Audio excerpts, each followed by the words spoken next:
A disturbing trend is on the rise at college campuses throughout the country. It's called drunkorexia. It's a combination of an alcohol disorder and an eating disorder, and it first became widely known back in 2010. Now, though, researchers at the University of Houston say the unhealthy habit is more common than previously thought. CBS News medical contributor Dr. Tara Narula is a cardiologist at Lenox Hill Hospital in New York City, and she's here to explain what the researchers have found out. So drunkorexia, it sounds like a silly name, but it's sort of serious. What is it? Yeah, so it actually is coined in the popular media in the New York Times back in 2008, and then reported first in research in around 2011. This new survey and study came out, basically looked at over around 1,200 college students in Texas who reported drinking heavily in the prior month. And they found that over 80% of them had one or more drunkorexia type behaviors. So this is really important to educate us about the prevalence of this and realize that this is probably more common than we think for parents, for adolescents, and for schools and colleges to understand that this type of drinking and eating disorder can exist. It is not a medical diagnosis, however.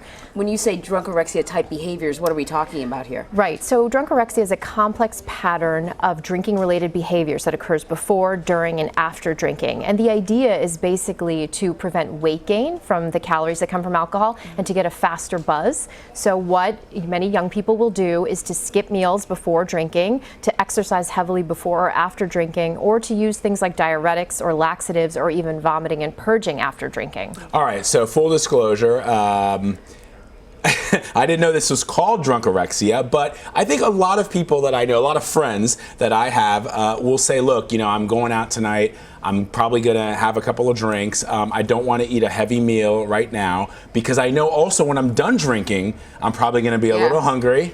Alcohol usually makes you hungry when you get home and order that late night pizza. Is that bad? Well, I think this would speak to the fact that yes, I mean, we should be eating in a healthy pattern. We shouldn't be skipping meals. You know, drunkorexia, this pattern of drinking and eating disorder, can have negative consequences. Things like nutritional deficiencies, things like increasing the blood alcohol level very quickly that can lead to risky behaviors, injuries, violence. If you drink like this and eat like this long term, you can be at risk for cognitive disorders, other chronic diseases like liver disease, diabetes, and it can increase your risk of developing a true or real eating disorder or another addictive or alcohol abuse disorder. That's interesting. So who's most susceptible? Right, so this study found that fraternity and sororities were most susceptible. College athletes Not surprising. were. Those who already have problems with alcohol, they drink very heavily, they have difficulty or disordered eating patterns already in place, those with a family history of alcohol abuse, and those who have coping with some sort of negative emotions at the time.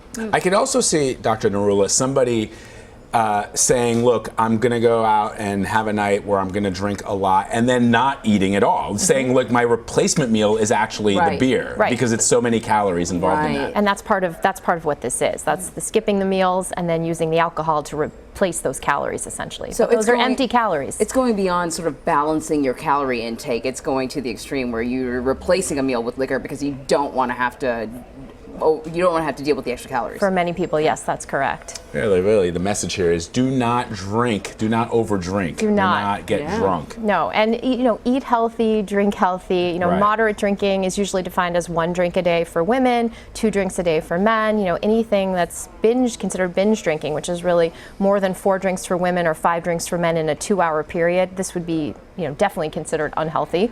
5 drinks in a 2-hour period. For that's man. okay. And no. Oh, it's not okay. Well, over she just said drinks, that's definitely unhealthy. Yeah, Vlad. Can you write that down for him, I will write a prescription for you. You see how my mind works. Interestingly, in this study, they found that actually men and women had the same frequency of drunkorexia-related behaviors. Prior research had kind of pointed towards women as maybe being more susceptible, but in this survey, both genders were equally susceptible. So yeah, that's really interesting. Fascinating stuff. Dr. Tara Narula, good to see you. Thank you. Good to see you too.